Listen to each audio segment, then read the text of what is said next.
Hello and welcome everyone. I've got Susie and Sarah from the Smart Bear websites and content. Hi guys, how are you? Hello. Hello. Hello. Good, thank you. Now, Susie and Sarah are part of the Smart Bear websites and content, and they are nominated and shortlisted in the Trafford and Business Community Awards. So I wanted to video them and have a meeting with them, Q&A, just to let everyone know a little bit more about them, their business, and how they help support people and small businesses. So first off, guys, do you want to introduce your business to anyone that might not know who you are? I'm Susie and this is Sarah. Sarah, what is it that we do?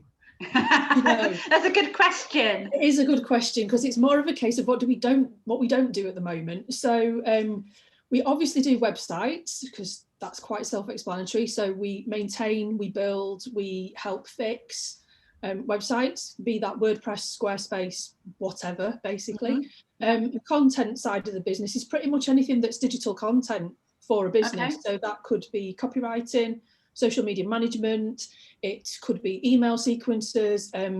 Recently, I've got into sales copy as well. So it's pretty much anything that's digital within a business. But since lockdown, we've also been helping people with emails, tech questions, you name it. If it's got technology attached to it, we've kind of done it.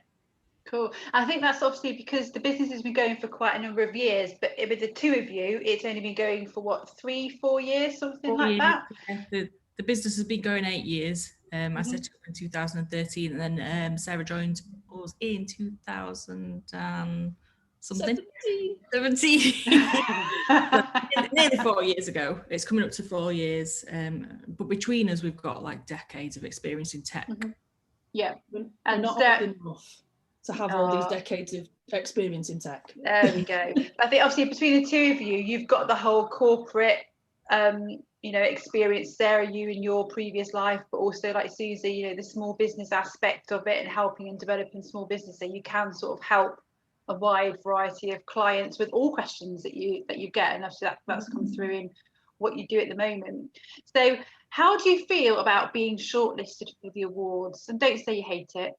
No, we're really proud. We're really, really proud. We sort of there was a lot of happy dancing and squealing when we found out that we'd been nominated. Right, and good. It's always good to be nominated for an award, but I think because these are sort of like community led, so it's people in Trafford, that we know have nominated for this. So it's like, oh my God, that's so amazing. We're both really, I say both, I am over emotional. I've got too much emotion for the whole award situation. But I think it's because, it's good to see that some of our business friends are nominated as well. So yeah, we were so proud, and we're excited, as you can tell. And in terms of clients, and you said business friends and stuff, what sort of people or client or business would normally come to you both for help and support?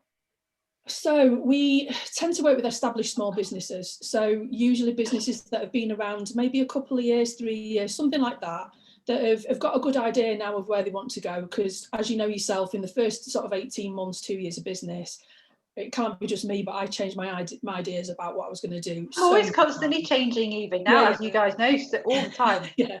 So by the time as you're kind of like 2 or 3, you've kind of settled into a bit of a groove. And those are the sorts of people that we aim for. It's not really a specific market because we've worked with all manner of different businesses. It's more about the mindset and the attitude of the business. So perhaps they've built their own website, or perhaps they've been doing their own marketing, but they've got to a point where they know that they need to get some help. That it's kind of that next stage. It's where you're wanting to sort of grow. So that's kind of the client that we usually attract. Okay, and how has the last 12 months been for you then? Obviously, like you say, you've gone into different areas and things like that, and lots of businesses have struggled. Lots of businesses at the start of, particularly the start of the first lockdown last year, nearly 12 months ago, there was widespread, I think the first week or so, everyone was like, oh my God, what do I do? How am I going to get through this? So what sort of impact did that have on you straight away last year? Yeah, we were really hectic at the beginning. Funnily enough, we'd noticed a change from like November the year before.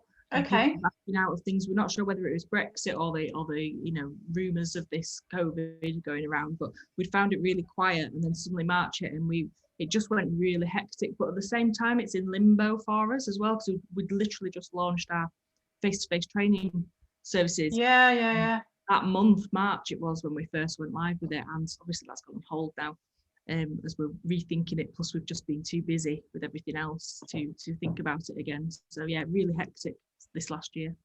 And was it people needing to move business online? Was it people needing to work differently in some way, or add on things that they hadn't had before? Yeah, a bit of both. So we had loads of people just instantly wanting to get online, like the dance school next door to us, Showcase. They needed to get online quickly. So the first few weeks really was taken up with that. And then everybody was the same. All the businesses that weren't online needed to get online. Some were pivoting completely. And then around the time of the grants being paid out, we had a load of people wanting to set up new websites that didn't have a website before, but they now needed to get online. So we did new builds from about then as well. So we've just been really, really busy, and Sarah's been busy giving advice to everyone as well on how to make the most of getting online and using their social media and copy. So we've both been, from both sides, website and digital marketing, just run off our feet, which is a lovely position to be in. And Sarah, what do you think about when you say giving advice to people that on digital content or making the most of digital and becoming more visible? What sort of questions and what sort of advice have you been giving people? Lots of people are just really worried about what to say. If you think about, everybody says that it was an unprecedented situation. I don't want to say it, but everybody says it. And it was an unusual situation for a lot of businesses to be in. I definitely noticed sort of around the marketing and social media management community that there was a big split around March about what people should be doing. So there were some people saying that you should sort of like tone it back and sort of calm down a bit because it's insensitive. And other people were just like, no, carry on as usual. And I was sort of saying to any of my clients, do what you feel is right for your business. Make sure that you are keeping visible, even if you're scaling back a little bit on how much you're posting.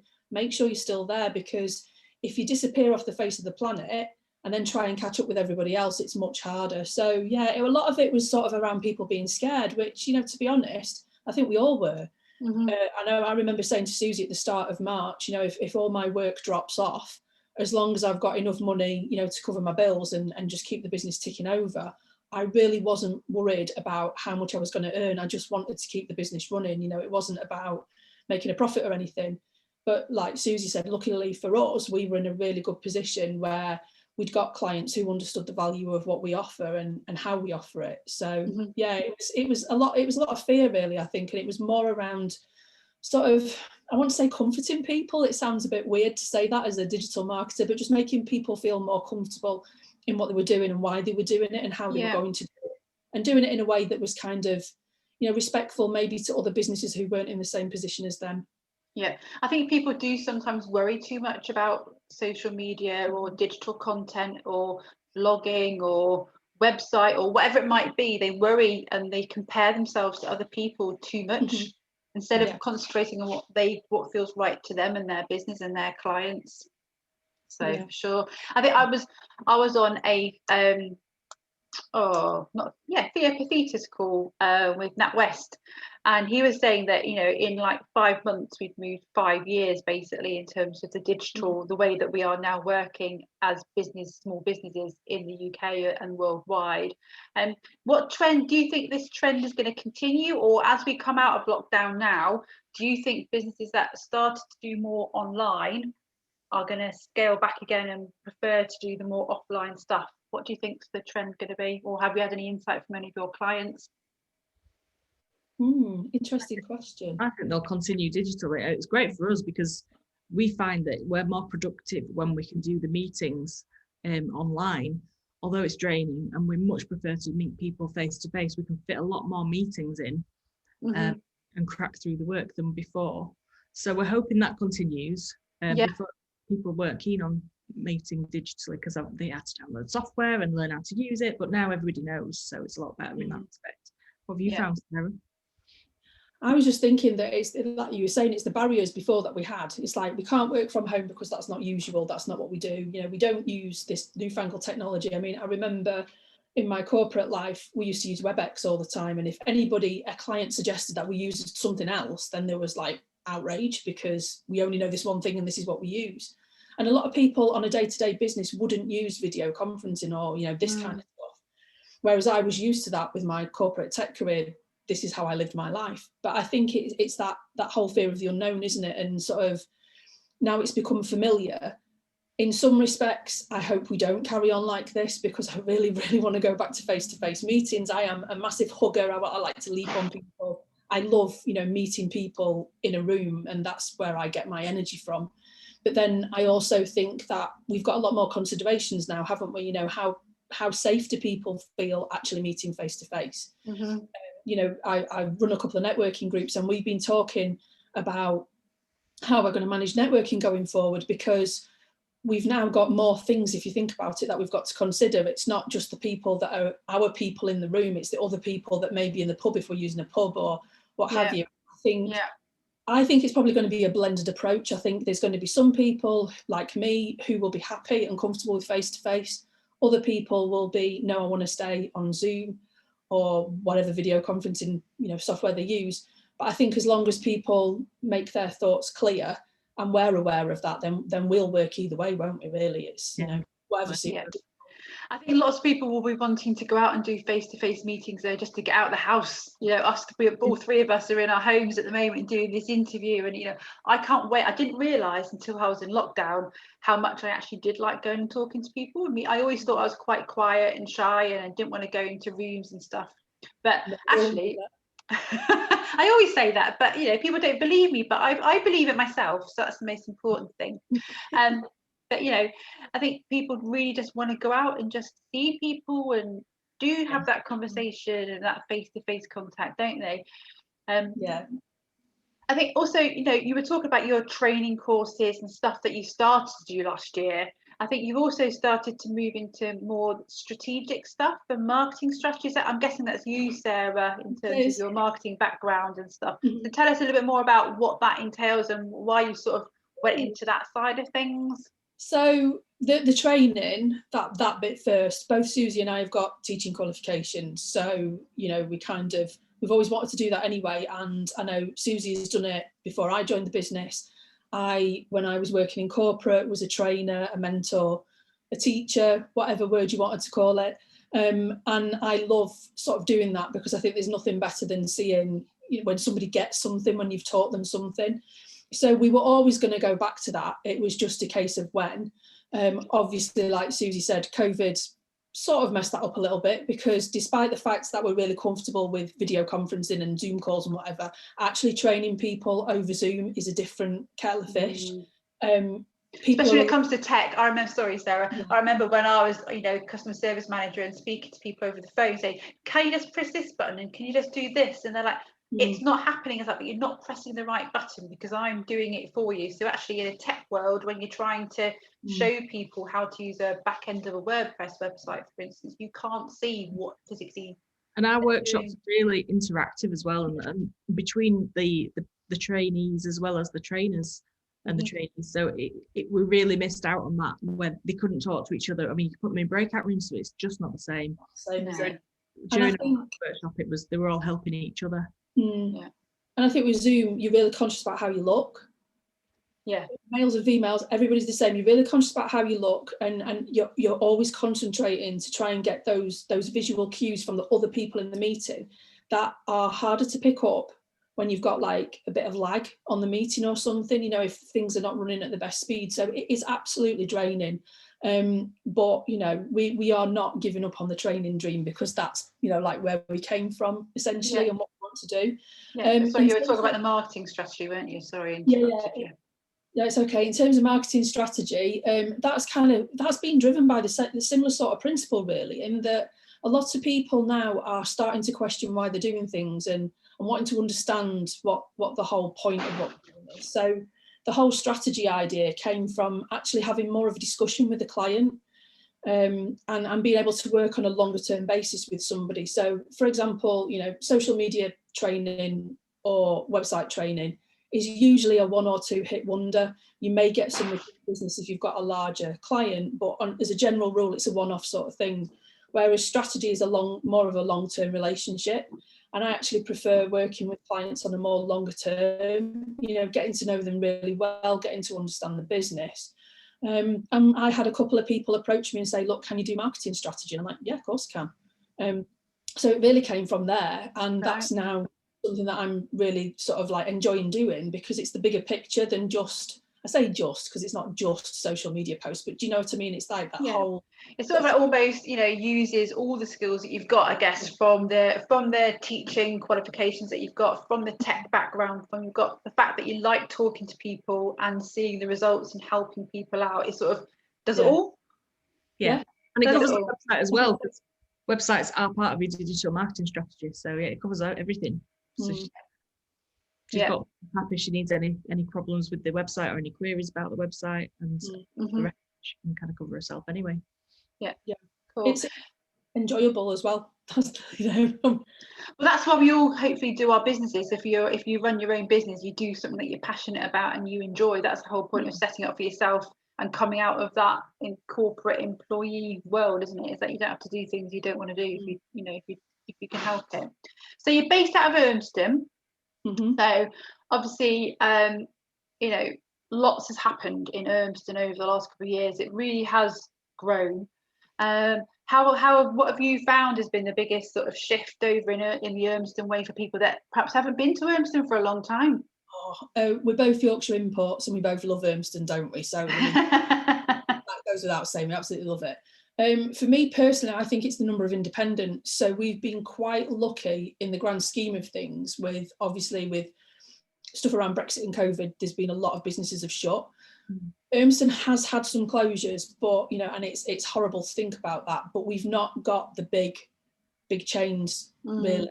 We've had some openings though, haven't we, during this pandemic? We've had openings as well, like zero waste. We've had that opening literally during the pandemic, so it's not all bad.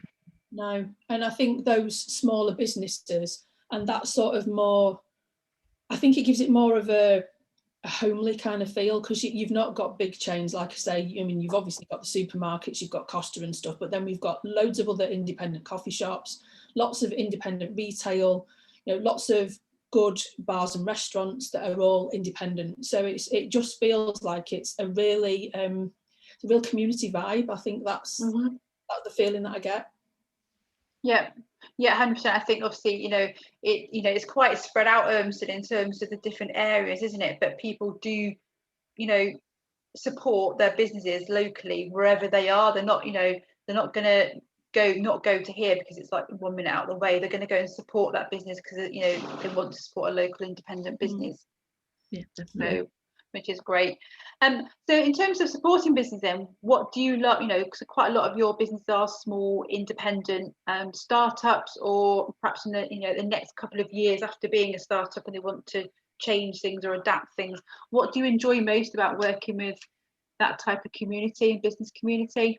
We're a small business too. So there's only 2 of us, and we're going 8 years, but we're still really small. And I think we know that you have to wear a lot of hats, and you've got to, learn loads about everything. And sometimes you don't get it right. But we know that because we've done it ourselves. So I think it's a lot easier for us to teach people how to move forward with their business because we're in the same boat. And I think that's where we're coming from. Yeah, I agree with that. And I think also, like you said before, you're always adapting your business, so you understand if clients come to you going, I've got this, I do it regularly, I've got this random idea, what do you think? You've had those ideas and wanting to change your business up and stuff like that as well. Yeah. So, and I think it really helps that Susie's been in business longer than me.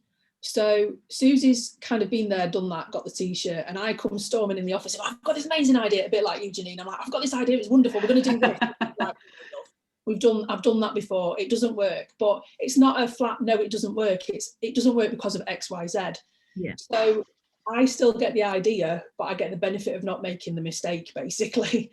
But then it also makes us sort of approachable as well, because I was speaking to a client yesterday and I said to her, I understand how you feel because I am in that position too. She was a very new business, but even 4 years, 8 years, 20 years into a business, you're always learning new things. But the fact that we are small in terms of business, we know the pitfalls because we've had them, I just think it makes us so much more relatable, and you know, big agencies tend to lose that, I think, once they get to a certain size. Well, it's usually the people that the account managers are usually never been in business themselves. They've all been employed, and they don't have that knowledge that we have behind us to advise. So yeah, it definitely works in our favour, I think, being a small business as well. Yeah. And what would be your, lastly, what would be, Susie, from the website side of things, what would be your top tips for people who want to create a website, maybe? Difficult as it is, but try to think about your long-term goals. So I know people are always changing, you know, the pivot in the business all the time, which is great, but try and think long-term rather than short-term, because the platform that you decide to choose initially will affect how you can develop a business going forward. So if you pick a website that's a platform very limiting, then you're going to have to either rebuild or stick within the limitations. So if you decide that you want to do, you want to be a shop later on the line, down the line than you are now, you're just a brochure site now, then think about that and choose a platform that will be able to add a shop on later on. So it's kind of like, you know, when you buy a house and they say buy bigger than you actually need and you'll grow into it. It's kind of the same with websites. So get as much as you can with the money you've got, and you'll grow with it rather than being stunted by the limitations. Okay, great. Thank you very much. And Sarah, what about you for digital and social media content? What would be your top tips? I've got a couple. So my first one is do what you want to do, not what somebody else tells you should be doing. So at the moment, podcasting is massive. Things like Clubhouse. Janine and I have hosted our first room on Clubhouse. So, you know, Clubhouse is massive. And though not every bit of technology, but not every bit of social media or content marketing is going to be appropriate for every business. So I speak to a lot of people who've got really overwhelmed because they've been listening to all these influencers within the business world who've got brilliant ideas, but they're based on their business, not my business or your business. So that would be my first thing, you know, don't be sucked in by what everybody else is saying you should do. And the second one is just probably, it sounds ridiculous saying it, but show up on social media, because that's a big thing that people forget. So they post and they post all this wonderful content, but they don't interact and they don't engage. And the whole point of social media is engagement. So if you miss that, you might as well just not bother. Okay, great tips. Thank you very much. Thank you very much. Is there anything else that either of you would like to share about your business or what you've learned, or you know, anything like that you'd like to share with anybody? We are, well, this is a new one on us in some respects. So we are trying to become more green in our business. Okay. Which as a tech business can be quite difficult, because if you think about the technology sort of sector as a whole, it's quite wasteful. So you're always looking for new phones, new computers, new everything. Everything uses electricity. It's all sort of, it's not an area of business that you would automatically associate with being green. So we had a guest blog a couple of months ago where we were talking about how to be green in your business, and that's what we're looking at. So we're looking at things like green hosting, which is something that Susie had thought about before, but I'd never even contemplated that you could get. What does that involve exactly? It's either the sustainable energy or they're offsetting their energy. Okay. We've got 100, either 100 or 300 times the efficient. I don't know the terms for it, but we've got one that's really good, essentially. Okay. We wanted to try it before we passed it on to our clients, because we didn't want one that was rubbish, and we did try one first that just wasn't up to our standards in terms of customer service, so we scrapped that and moved to a different one. But now we can recommend it to our clients because we've experienced it and we know what it's like. So we're going to be launching those very soon. Yeah. Okay, so, but then there's also other things that you can do. So like things like the number of plugins that you've got on your website. Can you get rid of ones that are redundant? Because the more energy you're consuming to help, you know, with your website running, the less efficient that is. And, you know, obviously then there's more issues. And the other thing, as daft as it sounds, is less emails. You know, send emails when you actually need to send an email, because an email is going through a server that is using energy. And it's just sort of like all these little things that, you know, you wouldn't necessarily think about with a tech business are things that we're trying to address, because we're both, you know, sort of passionate about it, but we also have a lot of clients who are as well. And it's like we are both of the minds that we have to understand it and we've got to have tried it before we pass it on to somebody else. So at the moment, our big focus is being more green. Okay, very good. And I think, like I say, it's all about everyone doing what they can, no matter how small. Don't think you can't, there's no point you doing something because you're only a very, very, very minute fish in a huge ocean. But if everyone did it, we suddenly become bigger fish. Exactly, it all helps. Clearing your inbox, I mean, that's one step. Okay. Delete those emails that you don't want. Unsubscribe to newsletters that you just delete anyway. Yes, I've been doing that lots. It's been great. I love it. Yeah, it's quite liberating, that, isn't it? Yeah, it is. Oh, well, thank you both for taking the time to speak to me today. Good luck with the awards if you're watching this in the next couple of days. And I will see you there on Thursday. Looking all glam, I hope. Hopefully. We'll try. I'm sure you will. I'm sure you will. But good luck for Thursday. Thank you. Thank you.